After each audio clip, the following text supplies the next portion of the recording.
Welcome to this week's Who the Folk podcast. I'm Lonnie Goldsmith, the editor of TCG Folk. Today we're joined by Shira Yardley, who works at the Sabes JCC as a job coach with the Inclusion Program and the building's garden manager.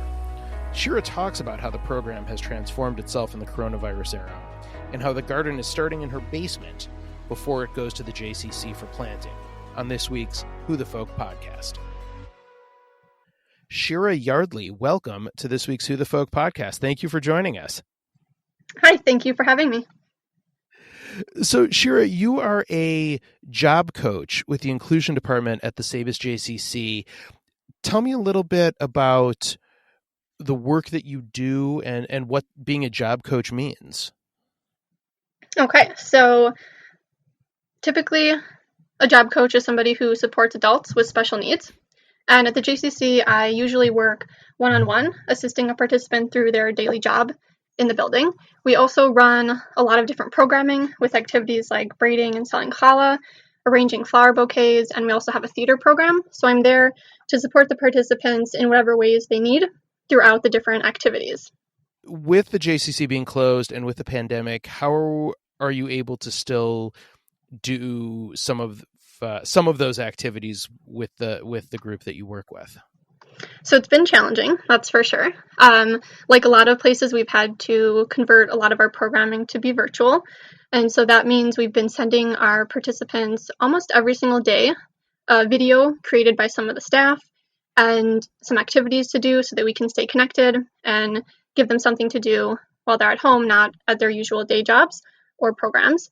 We also have a weekly Zoom group that we do. Typically on Wednesdays we bake challah and we have a lunch program, and so we're trying to do as much of that as we can online. And then we're also starting to do some more Zoom activities together. Just yesterday we had our first one, which was Disney Jeopardy, which they loved, and so we're going to start planning some more things like that. We also been sending some mailings to keep in touch with those who might not have a lot of internet access, and so that has printed out activities and some stuff from us to do as well. What kind of feedback have you gotten from the program participants in terms of how they're receiving this new type of programming? So some of them like it. I think it's hard for everybody during this time. So they're also, like us, learning new methods of communication and new ways to socialize and do what they're used to doing. A lot of them, like a lot of us, struggle with technology or don't have the right space. They're home with lots of roommates, or they've gone back home to live with their parents, and so they're not in their usual space. So that's been challenging for everybody, but I think that they really appreciate the constant reaching out that we do. We check in each week with them with a phone call and hear how they're doing, and we can answer questions or reassure them of different things, and being able to mail them things to do when they don't have access to printing is really helpful. And I think they just love to see us all on Zoom and be together as much as we can with their friends and their JCC community. That helps them kind of get through this rough time. Yeah, I think it's rough for everybody in that way, right? Like everybody's sort of out of their routine. Yes. And looking for ways to connect with people. So one of the reasons I was told to get in touch with you, or at least suggested that I get in touch with you, was that the JCC, for people who don't know, the Sabes JCC has this really awesome garden, vegetable garden that is down near the sports field, or by where the camp tent would usually go, for those of you who know that as the landmark at the Sabes JCC. And you have started a lot of the plantings at home right now. Is that right? Yes. So I guess, first of all, what got you into gardening? Okay, so if I can take you a step back and explain a little bit about one of my other roles at the JCC, it might explain some stuff. So I'm also the garden manager right now for our community and schoolyard garden, which you mentioned. It means that I map out and purchase everything that will be planted there each season, and I coordinate with the other programs that are involved for when they'll come to the garden. And because we don't currently have a gardener hired year-round, I work with the inclusion adults each week doing gardening. We do lots of hands-on stuff like seed starting, planting, watering, harvesting, and stuff like that through the spring and summer and fall. And then in the winter, I actually run a gardening activity with them each week where we do garden-related art and learn different ways to use and cook with our harvest. So that kind of I sort of just slipped into that role. I started at the J working only one day a week, and in the summertime, I used to go down to the garden where they had a gardener, and I used to participate with the adults in a small class. We would do a little bit of weeding, a little bit of harvesting, but nothing major, and I thought that was all there was to the garden at the time.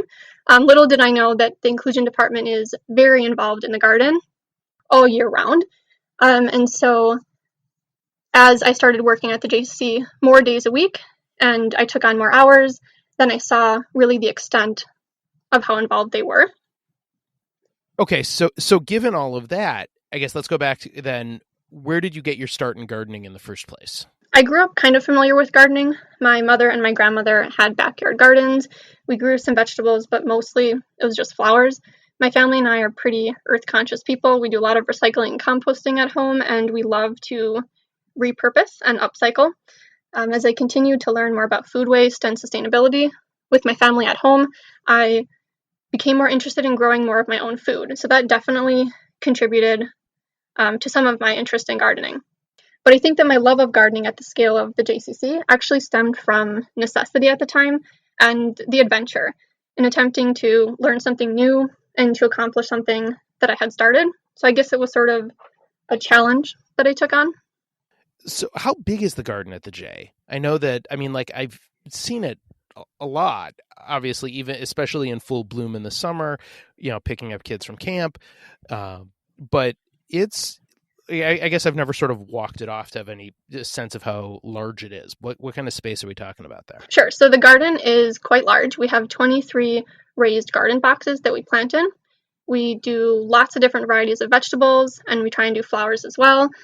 We've got boxes that are higher so that they're accessible to people of different ages and abilities. We have a sensory garden in there, which is where people can come and touch and smell the different plants and flowers in it. With 23 raised garden beds that you're working with, and you being the one who's sort of mapping out where everything goes, how many different kinds of vegetables do you plan for? Like, for example, with this summer, how are you planning that out? That's a good question. So it's pretty hard to plan it. It takes a lot of thought, and you have to really know the vegetables. Yeah, I've got to do a lot of research, which is what I spend a lot of the winter doing, researching each variety and the companion planting, the crop rotation, and also how much space each plant needs to grow. And so within the garden boxes, it needs to be measured out pretty well so that it all fits, and that even though it looks great when they're little small plants, by the time, the heat of the summer comes and they're 3 times the size, you have enough space for them to still grow.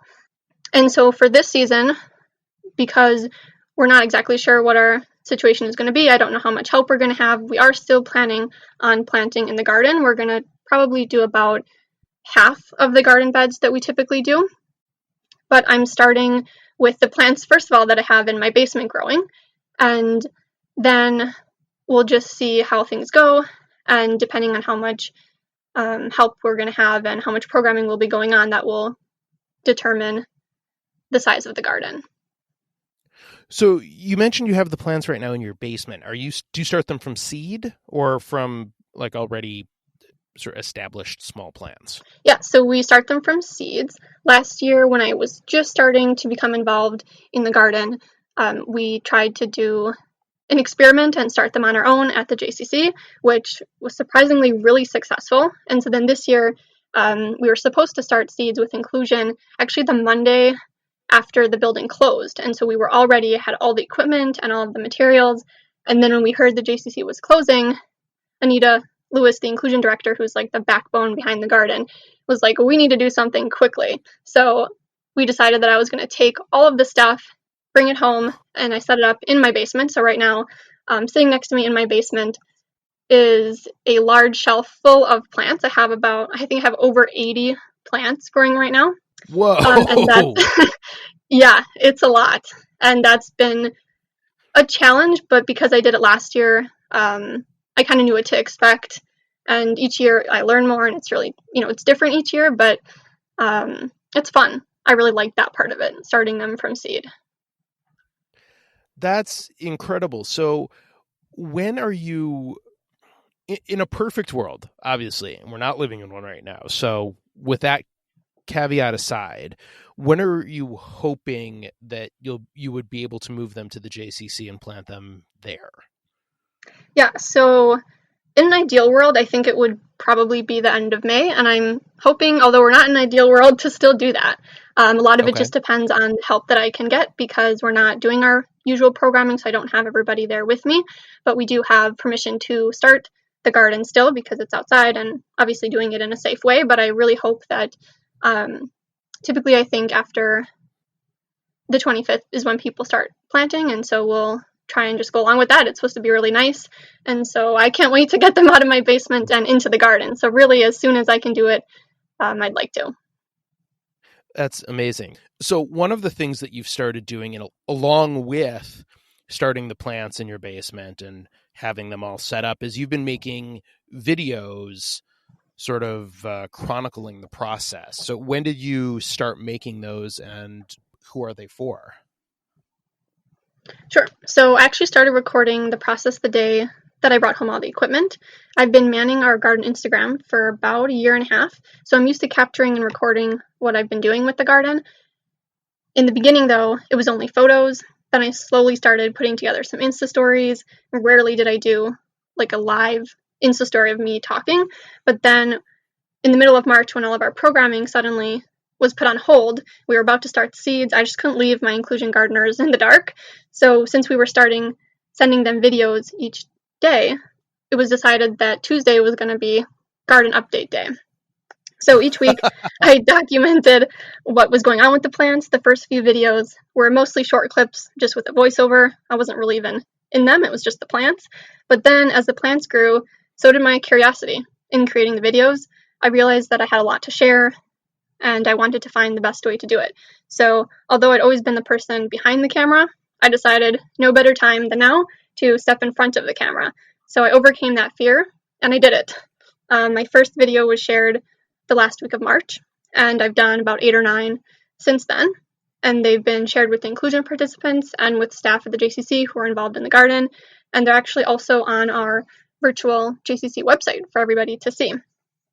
That's awesome. And we will have a link. I know we've got a couple links to the virtual JCC on TCG Folk, but we'll put the link to it also in the show notes so people can check it out and get a glimpse into what you're doing. Now, what kind of feedback have you gotten from staff, the inclusion participants, just regular people who have watched them? So far, only good. People seem to really like them and learn a lot from them. I'm told they're a bright spot in people's day, which is great. And I hope that it continues to do just that, because that's really the goal. What have you personally gotten out of doing those videos? I know you mentioned that you had to sort of overcome a fear or discomfort of being in front of the camera. But I guess beyond that, what have you gotten from the process? So yeah, I've definitely learned a lot about the technical side and about kind of overcoming that fear, but I've also really had a chance to watch them and see for myself how much I've learned throughout this job, how much knowledge I've gained about gardening, and really everything that comes along with managing a program like that. When I see myself in the videos, I see like a whole new person. It's just crazy. It's the accumulation of it all, everything I've done and learned and challenged myself to do and become at this time. And I definitely wouldn't have been able to step into that role without all the support and encouragement of my family and my JCC community. So I'm really grateful for all of them. Well, that's so awesome. And the videos are so cool. It's so neat to see the progress of a garden, the scope of what you manage to where it comes literally from, seeds to where it'll end up. And hopefully people will be able to see that by the end of the summer if we're allowed to get out and about and see how it looks. Now, usually, again, in a perfect world, what happens to all of the food that's grown?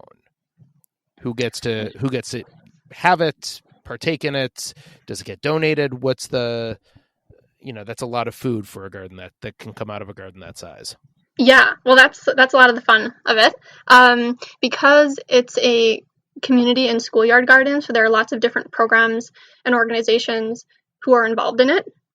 So some of it during the spring and fall when school is in session, HMJDS takes a part in it, and a Reed Academy. We're both housed in the JCC building. So they do some gardening, and then they can harvest while they're still in session. And then during the summer, Camp Alami takes care of the garden, so the kids and the staff can kind of split the harvest and do what they want with that, and we sometimes can share it with families, and the kids enjoy it, making salads and stuff during the camp days. And then the rest of the time, when there's no camp, actually throughout the whole year, the inclusion department really tends to the garden, and so a lot of the food goes to the inclusion department. We give it to our participants who don't always, have the ability to have fresh food like this all the time, and especially ones that they've grown on their own. So it's really special for them to be able to take home something that they've seen grow from a seed to a plant and harvest it on their own. So they love that. And then we kind of sometimes go around the JCC, offering it to members and staff, and that's really fun. And then at the end of the day, if we still have more, we donate it to the local food shelf. Part of what the inclusion department does, and part of the mission of the garden, is Tikkun Olam, repairing the world. And so as a part of that, we like to donate as much as we can to the JCC community, and then also the broader St. Louis Park community. Well, that's so cool. And again, hopefully everybody will get to see the garden in full bloom this year. And hopefully I'll be able to be around the J to take part in that whenever you're offering some, because it really is such a neat experience to see it, and obviously such great work that you are doing in managing it. It really is in full flight. It really is a beautiful garden. So you have a lot to be proud of. Well, thank you. Well, last two questions, and we'll let you get back on, because as we're recording this, it's Tuesday, and like you said, it's garden update video day. So yes, it is. So what is your favorite Jewish holiday? Oh, I'd have to go with Pesach, or Passover. Okay, how come? Something about it I just love. I don't know if I can even put my finger on it. It's just, I think all the preparation kind of leads up to just the Seder night and that week of, it's just so different, and I just like it. And I don't mind matzah, so I think that adds to it. That does help. I agree. And favorite Jewish food? Oh, that's a hard one. I think I'll go with blintzes. What kind of filling do you like in the blintz? Oh, anything. Cheese, potatoes. Okay. Yeah. Do you like making your own? Have you made your own? I have done that. But I don't often do it. I just don't have the time. If I had all the time, I would probably make them from scratch. No, I mean, they seem like a lot of work, though. I'd rather just buy them also. Mm-hmm. Well, excellent. Well, Shira Yardley, thank you so much for joining us. And again, congrats on the great work that you're doing in the garden at the Sabes JCC. And hopefully we'll be able to get out and see the fruits of your labor very soon. Yes, I hope so. Thank you very much. The Who the Folk podcast is part of the Jew Folk Podcast Network, a product of Jew Folk Inc. Please subscribe, rate, and review the show wherever you get your podcasts. If you have suggestions for other podcast guests, please email them to me at editor@tcjewfolk.com. For our other shows, check out tcjewfolk.com/podcast.